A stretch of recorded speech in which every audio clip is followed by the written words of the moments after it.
안녕하세요. 매번 사연을 듣기만 했는데 오늘은 제 이야기를 해보러 왔습니다. 어떻게 시작해야 할지 조금 두서가 없더라도 이해해주세요. 저와 남편은 결혼 전문 중개업체를 통해 만난 사이입니다. 제가 어디 부족하고 그래서 업체를 통해 남자를 만난 건 아니고요. 저와 가치관과 성향이 비슷하면서도 어느 정도 조건도 잘 맞는 그런 남자를 주변에서나 지인을 통해서는 찾기가 쉽지 않더라고요.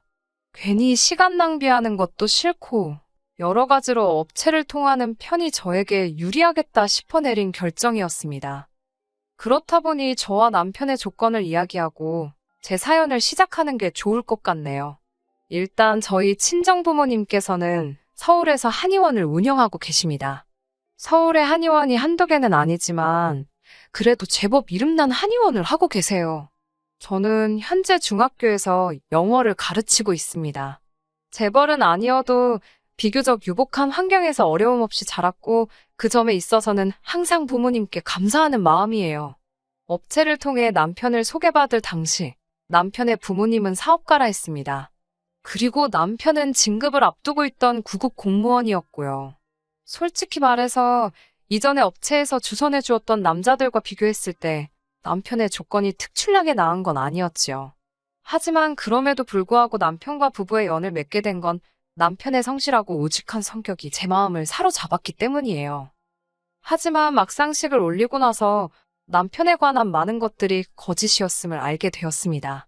일단 어머님 아버님이 사업가라는 건 그건 참 사업장의 규모라던가 직원 등을 제가 좀 더 꼼꼼히 따져봤어야 하는데 업체 말만 듣고 대수롭지 않게 넘긴 것이 화근이었어요. 아버님이 말씀하신 사업이란 건 아버님 자신과 어머님까지 포함하여 총 직원 수 4명의 가게였지요. 제가 남편에게 왜 처음부터 솔직히 말하지 않았냐 물으니 사업이라는 게 눈에 보이는 게 전부가 아니랍니다. 어떻게 결혼 전에 이런 걸 눈치채지 못했을 수 있냐? 만약에 그렇게 물어보신다면 저도 억울하지만 할 말이 있습니다. 저와 남편은 일단 반반 결혼을 했어요. 제가 먼저 반반 결혼을 하자고 했고요. 괜히 시작부터 도움을 받고 그걸로 발목 잡혀 이리저리 끌려다니며 살기 싫었거든요. 물론 친정부모님께선 그래도 남자 쪽에서 집을 해오고 우리 쪽에서도 혼수랑 예단을 그 수준에 맞춰서 해가면 소위 끌려다닐 일은 없을 거라고 하셨지만 그냥 깔끔하게 저는 제 능력으로 남편은 남편 능력으로 그렇게 두 사람이 힘을 합쳐 시작하면 일이 훨씬 편하지 않겠나 싶었거든요. 그래서 소위 시부모님의 재력을 엿볼 기회가 없었네요. 아무튼 지나간 일을 탓해서 무엇하겠나 싶어 이미 결혼식은 올렸고 앞으로 잘 살면 된다고 생각했습니다. 그래서 남편에게도 지난 일을 문제 삼아 흠을 잡거나 따져 묻거나 그런 행동은 하지 않았어요. 하지만 오히려 제가 너무 순순히 단념을 해서 그랬던 건지 결혼한 지 한 달도 채 되지 않아서부터 어머님께서 자꾸 저를 자극하시더라고요. 처음 시작은 보약이 문제였습니다. 원래도 체력이 좋은 편이 아닌데 결혼을 하고 나니까 체력이 더 떨어지는 게 느껴지더라고요. 부모님과 같이 살 때는 솔직히 제 몸 하나만 신경 쓰면 됐지. 제가 살림이며 요리며 할 이유가 없었어요. 집에 일을 도와주러 오시는 분도 계셨고. 그런데 결혼을 하고 나니까 해봤자 티도 안 나는 그렇지만 안 할 수 없는 잡다한 일들이 많더라고요. 그렇다고 남편이 아예 살림을 모른 척 한 거는 아니에요. 그 사람도 그 사람 나름대로 하기는 했는데 그 사람도 안 하다 하는 일이라 그런지 한다고 해놓은 걸 봐도 제 성에 차질 않았습니다. 제가 독박 살림을 했다 뭐 그런 건 아니지만 그래도 결국엔 제가 해야 하는 일이 많았어요. 그렇다 보니 순식간에 3kg도 넘게 빠졌고 그런 제 모습을 본 친정부모님께선 걱정을 많이 하셨지요. 당장이라도 일하는 사람을 하나 쓰라며 친정어머니께서 야단이셨지만 솔직히 어쨌든 처음으로 독립을 했고 제 살림이다 생각하니까 남의 손을 빌리기가 싫더라고요. 그러자 친정아버지께서 그러면 보약이라도 한 채 해주겠다 하셔서 그럼 그건 감사히 먹겠다 했습니다. 그렇게 보약 한 채를 받아서 집 냉장고에 넣어뒀어요. 그런데 며칠 뒤 하루는 연락도 없이 어머님께서 오셨습니다. 사실 어머님 아버님은 당신들이 속인 게 절대 아니라며 업체 탓을 하셨지만 업체에서는 업체대로 어머님 아버님이 자기들을 속였다며 서로 탓을 하던 상황이었거든요. 제 추측이지만 이후로 어머님께선 제가 그 일로 인해 당신이나 아버님 혹은 남편을 무시하는 건 아닌지 아주 눈에 쌍심지를 켜고 저를 감시하는 것 같더라고요. 그래서 아무 때나 연락하시고 찾아오시고 하지만 어찌됐건 남편과 결혼을 결심한 건 제가 내린 선택이었고 저는 제 선택에 책임을 지는 성격이었기 때문에 어머님의 행동들이 이해가 되질 않았네요. 아무튼 그렇게 찾아오신 어머님께서는 마치 제 흠이라도 잡으려고 작정이라도 하신 듯 화장실이며 부엌이며 다 살펴보기 시작하셨습니다. 당연히 마음에 안 드셨을 거예요. 남편이나 저나 일이 많아서 청소고 뭐고 할 정신도 없었고 그저 사람 사는데 이 정도면 됐다 싶은 수준만 유지하고 있었으니까요. 그리고 아니나 다를까 냉장고를 열어보신 어머님께서는 혀를 차셨습니다. 어떻게 가정주부가 냉장고를 이렇게 텅텅 비워둘 수가 있냐며 잔소리를 하시길래 어머님 제가 전업이 아니고 일을 하지 않냐며 대꾸를 했어요. 오히려 퇴근은 남편보다 제가 더 늦는다고요. 그러자 어머님께선 그러면 아침에 일찍 일어나면 되지 않냐고 하시더니 아니면 너네 엄마한테라도 해달라고 하라시는 거예요. 황당해서 저희 어머니도 일하시지 않냐고. 그러지 말고 어머님이 좀 해주세요. 그랬습니다. 어머님은 점심 드시고 출근하시니까 오전에는 시간 많으시지 않냐고요. 그러자 어머님께선 어이가 없다는 듯 저를 쳐다보시더니 어떻게 며느리가 시애미한테 반찬해달라는 소리를 하냐며 참 뻔뻔하답니다. 그리고는 다시 냉장고를 살피시더니 신성칸에 넣어둔 제 한약을 발견하시고는 이게 뭐냐고 물으시대요. 잠시 거짓말을 할까 생각도 했지만 저희 아버지가 저 먹으라고 해준 건데 거짓말할 이유가 있나 싶어서 순순히 말씀드렸어요. 제가 몸이 안 좋다 하니 아버지가 지어주셨다고요. 그러자 어머님께서는 정말 똥 씹은 얼굴을 하시더니 일은 너만 하냐고 물으시대요. 제가 그게 무슨 소리냐는 표정으로 어머님을 쳐다보니 네 남편은 노냐고 남자가 더 피곤하지 여자인 네가 나가서 일을 하면 얼마나 한다고. 어머님의 무식한 소리에 어이가 없었지만 저는 공손한 자세로 그러면 어머님께서 남편 보약 한제 해주시라 대답했습니다. 그러자 어머님께선 아니 장인이 한의사인데 그걸 돈 주고 왜 지어 먹냐입니다. 어이가 없었지요. 막말로 어머님이 저희 아버지한테 무슨 보약을 맡겨놓으신 것도 아니고 칼만 안 들었지 날강도라는 말을 이럴 때 쓰는 건가 싶었거든요. 하지만 어머님하고 그런 거 따져서 뭐하나 싶어서 알겠다고 아버지께 말씀드려서 김서방 보약도 해드리라고 하겠다 했습니다. 어머님께서 돌아가신 후 아버지께 연락을 드려 방금 있었던 일을 말씀드렸습니다. 그러자 아버지께서는 오히려 당신이 센스가 없었다며 김서방이 많이 서운해했을지 걱정을 하시더라고요. 그래서 그런 걸로 서운해할 사람은 아니라고 말씀드렸지요. 아버지께서는 내친 김에 사돈들 보약도 해드려야겠다며 저더러 시부모님께 잘하라 하셨습니다. 사실 처음에 시댁이 조건을 속인 게 드러났을 때 저희 친정부모님께서도 많이 속상해 하셨어요. 결혼 중개업체를 고소를 해야 하는 거 아니냐는 소리까지 나왔으니까요. 하지만 결국엔 저처럼 저희 친정부모님께서도 꼼꼼히 살피지 못한 당신들을 탓하셨습니다. 솔직히 지금 와서 생각해본들 의미는 없지만 저희 어머님 아버님, 특히 어머님께서 작정을 하고 저와 저희 부모님을 속인 게 아닌가 싶기도 해요. 처음 인사를 드리러 갔을 때도 집이 아닌 모 호텔에서 보자고 하셔서 시부모님이 사시는 집을 결혼 전까진 한 번도 가볼 수 없었고요. 만날 때마다 비싼 옷을 입고 명품백을 들고 나오셨는데 그게 짝퉁이거나 지인에게 빌린 것들일 거라곤 누가 상상이나 할 수 있었겠어요? 심지어 저에게 당신 며느리가 되어주기로 해서 고맙다며 용돈으로 쓰라고 현찰로 500만 원을 주셨는데 그것도 알고 보니 남편이 모아둔 돈의 일부였으니까요. 아무튼 이 모든 것을 감내하고도 지키려던 결혼이었습니다. 남편을 너무 사랑해서 그랬다고 하면 솔직히 거짓말이고 앞서 말씀드린 대로 제 책임감과 동시에 주변 사람들의 눈이 두려웠기 때문이에요.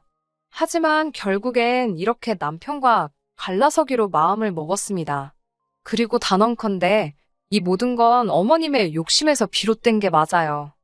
어머님이 말씀하신 대로 남편뿐만 아니라 어머님 아버님까지도 보약을 해드렸습니다. 솔직히 이 정도 갔으면 시댁에서도 저희 부모님께 최소한의 성의 표시는 해야 한다고 생각했지요. 하지만 성의 표시는 고사하고 오히려 말도 안 되는 소리를 하셨더라고요. 며칠 뒤 친정어머니께서 전화를 걸어오셨습니다. 방금 사돈이 왔다 가셨다며 알고 있었냐고요. 저는 전혀 몰랐다고 혹시 무슨 일이라도 있었는지 여쭙습니다. 그러자 친정어머니께서 몹시 불쾌한 목소리로 충격적인 이야기를 털어놓으셨어요. 저희 시어머니께서 5사람치의 보약을 주문하셨답니다. 신우가 시집을 간다는데 그 예비 시댁에 선물할 거라면서요. 어이가 없는 건 그 한약을 모두 공짜로 해달라고 그랬답니다. 사돈처녀 시집 가는데 그 정도는 해주실 수 있는 거 아니냐며. 듣고 있는데 진짜 어이가 없더라고요. 저는 일단 친정어머니께 그 부탁 안 들어주셔도 된다고 절대로 내리지 마시라 했습니다. 하지만 친정어머니께서는 마음 같아선 당연히 안 해주고 싶지만 그랬다가 당신 딸 그러니까 제가 미움이라도 사면 어쩌나 싶어서 걱정이라셨어요. 그런 어머니께 저는 다시 한번 제가 어머님과 잘 이야기할 테니 마음 쓰지 마시라고 말씀드렸고요. 분한 마음을 삭히고 있는데 퇴근한 남편이 집에 들어오대요. 저는 남편더러 시댁에 가자고 했습니다. 그러자 남편은 연락도 안 드리고 이렇게 가면 어머님께서 안 좋아하실 거라고 이제 막 퇴근하고 들어오셔서 피곤해 하실 거랍니다. 저는 됐다고 어머님도 아무 때나 오시니까 그냥 가자 했습니다. 상황이 심상치 않음을 느꼈는지 남편도 저를 더는 말리지 못하더군요. 그렇게 차로 30분 정도 달려 시댁에 도착했습니다. 어머님께서 어이가 없다는 듯 현관을 열어주셨어요. 피곤하신 거 안다고 저희도 피곤하니 본론만 말씀드리겠다 했습니다. 그러자 어머님께선 제가 말하는 태도를 흠잡아 벌써 한마디 하려고 하셨지만 제가 먼저 말을 이어갔어요. 저희 친정부모님께 무슨 신우예비 시댁 식구들 한약을 지어달라 하셨다는데 그게 사실이냐고요. 그러자 어머님께선 그걸 벌써 너네 엄마가 너한테 얘기했냐면서 생각보다 입이 싸네. 그러시는 거예요. 제가 정색을 하며 아무리 사돈지간이어도 저희 어머니가 어머님보다 나이도 1살 더 많으시다고 말씀 조심해달라 했습니다. 어머님께서 어이가 없다는 듯 저를 쳐다보셨지만 저는 무시하고 말을 이어갔어요. 보약을 하실 거면 돈을 내시라고 저희 부모님한테 한약 맡겨놓으셨나고 물었지요. 그러자 신우가 나서서 저한테 한 소리 하더군요. 신우는 남편보다 2살이 많고 이번이 2번째 결혼이에요. 신우가 저더러 하는 말이 시집 온 지 1년은커녕 반년도 안 된 며느리가 시어머니 무서운 줄을 모르고 멋대로 밤중에 시댁에 찾아와서 따박따박 따지는 법이 어디 있냐입니다. 저는 신우에게 잘 모르면 빠져 있으라 했어요.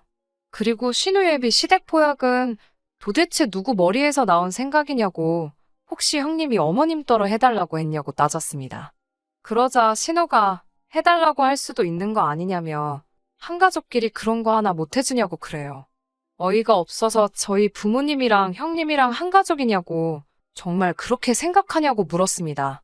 그러자 신우도 뭐라 말은 못하고 시근덕거리기만 하더라고요. 집으로 돌아오는 길에 남편이 저에게 말을 붙이대요. 아무리 그래도 그렇지 신우나 시어머니나 다 저한테는 윗사람인데 말을 너무 막 하는 거 아니냐면서요. 저는 어머님이 먼저 우리 친정부모님을 뭘로 보셨는지 경우 없이 행동하시더라. 지금 나한테 한 말 그대로 어머님께 가서 먼저 하고 오라 했습니다. 그리고는 그렇게 못할 것 같으면 내 편 못 들 것 같으면 가만히 중간이나 잘 지키고 있으라고 써붙였네요. 그리고는 얼마간 조용했습니다. 어머님이 화가 단단히 나셨는지 연락이 없으셨는데 그게 그렇게 편하더라고요. 물론 그 평화가 오래가지는 않았지만요. 퇴근 준비를 하고 있는데 친정어머니께서 이게 무슨 일인지 모르겠다며 연락을 해오셨어요.